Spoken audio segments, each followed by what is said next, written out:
안녕하세요. 피부의 진심인 간호사의 비밀 메모장에 오신 걸 환영합니다. 여러분, 이것만 마셔도 피부가 좋아진다고 합니다. 바로 물을 자주 마셔주는 건데요. 물을 자주 마시라는 건 몇 번을 강조해도 이상하지 않은 말이죠. 근데 이렇게 몇 번을 말해도 우리가 물을 쉽게 자주 마시지 않습니다. 물을 자주 마시지 않는 사람들이 훨씬 많기 때문에 이걸 습관 들이는 게 더 중요합니다. 그리고 물도 어떤 물을 마시는 게 좋은지 말씀드릴 테니까요. 영상 끝까지 봐주시면 감사하겠습니다. 우리 몸은 물이 70% 이상 차지하고 내가 섭취한 물 안에서 피부로 가게 되는데요. 피부에서 진피 쪽으로 혈관을 타고 가게 됩니다. 그리고 화장품 회사를 포함해서 우리가 가장 중요하게 생각하는 것이 피부의 진피층의 수분을 공급하는 건데 이걸 가장 쉽게 해결해 줄 수 있는 것이 물을 자주 마시는 겁니다. 아무리 우리가 수분을 머금는 히알루론산 앰플 발라봤자 물 한 잔 마시는 게 더 효과 있다고 합니다. 그럼 물을 얼마나 어떻게 언제 마셔야 할까요?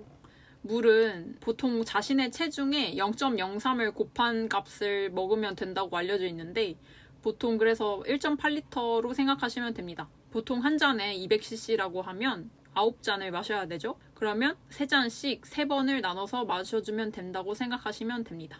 그러면 아침, 점심, 저녁에 3잔씩 마시면 되겠죠?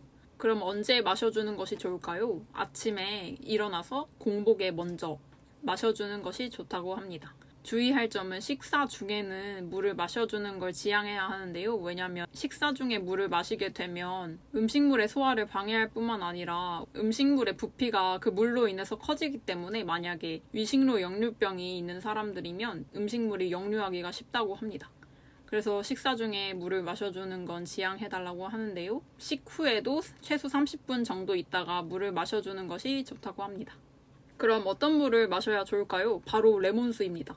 여러분, 요즘 밥 먹고 아이스 아메리카노 많이 드시잖아요. 그거 대신에 레몬수로 바꿔보세요. 그냥 생레몬을 물에 넣어도 좋고 요즘에는 레몬수 원액도 나오고 가루도 나오니까요. 그거 하나씩 챙겨 다니면서 물 대신에 먹는 습관을 들여보시면 좋습니다. 저번 영상에서 비타민C 앰플과 갈바닉의 효능에 대해서 설명을 드렸는데 비타민C가 얼굴에 바르는 것만 좋은 것이 아니라 직접적으로 섭취하는 것이 더 좋다고 합니다. 비타민C가 강력한 항산화제이고 미백이랑 탄력에 효과가 있다는 건 이미 오래전에 학문적으로도 많이 입증이 된 거죠. 그리고 비타민C를 자주 섭취해주게 되면 그 혈관을 타고 들어가서 진피랑 만나는데 진피층에 도달해서 자외선에 의한 산화 효과를 막을 수도 있다고 합니다. 그리고 비타민C를 자주 드시는 분들은 안 드시는 분들보다 확실하게 눈에 띄게 얼굴이 하얗고 주름도 적다고 합니다. 그리고 비타민C는 면역체계를 강화하는 데도 도움을 주는데요. 제가 어릴 때부터 아토피가 좀 심했는데 그래서 엄마가 비타민C 영양제를 좀 많이 먹이셨었는데 그 때문인지 그 이후로 피부가 가려움증이 있었는데 그게 많이 사라졌어요. 그때는 엄마가 주니까 아무것도 모르고 그냥 먹었는데 지금 생각해보면 잘한 일인 것 같습니다. 그래서 앞으로 레몬수를 자주 먹는 게 중요하다는 것을 이제라도 아시고 아이스 아메리카노는 또 카페인이 있으니까 이뇨작용으로 피부의 수분을 뺏어가기 쉬운데 이참에 레몬수로 바꿔서 훨씬 피부에 더 좋은 작용을 주는 물로 바꿔보시는 게 어떨까 싶습니다.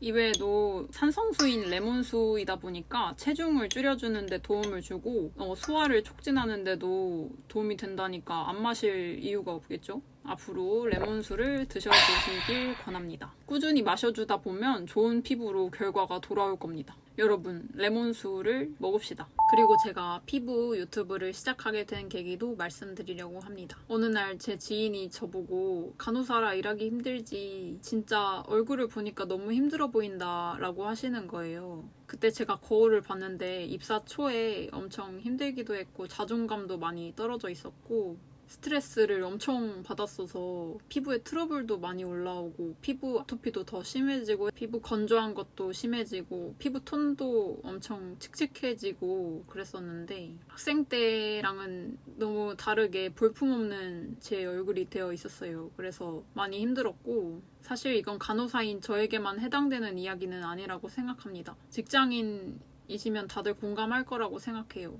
직장을 다니면서 일할 시간도 없는데 피부는 방치하기 쉽잖아요. 나이가 드는 것도 신경 쓰이고 그래서 피부과를 가지 않고 집에서 혼자 스스로 자주 할 수 있는 방법을 찾다 보니까 점점 피부가 좋아지고 자존감도 많이 올라가고 그랬던 것 같습니다. 외면이 내면에 영향을 미치는 부분도 분명히 있다고 생각하거든요. 그리고 저의 이런 이야기나 시도들이 저와 비슷한 분들께 많은 도움이 될까 해서 피부 유튜브를 시작하게 되었습니다. 앞으로 제 이야기가 궁금하시다면 좋아요와 구독 부탁드리고 앞으로도 좋은 영상으로 찾아뵙겠습니다. 감사합니다.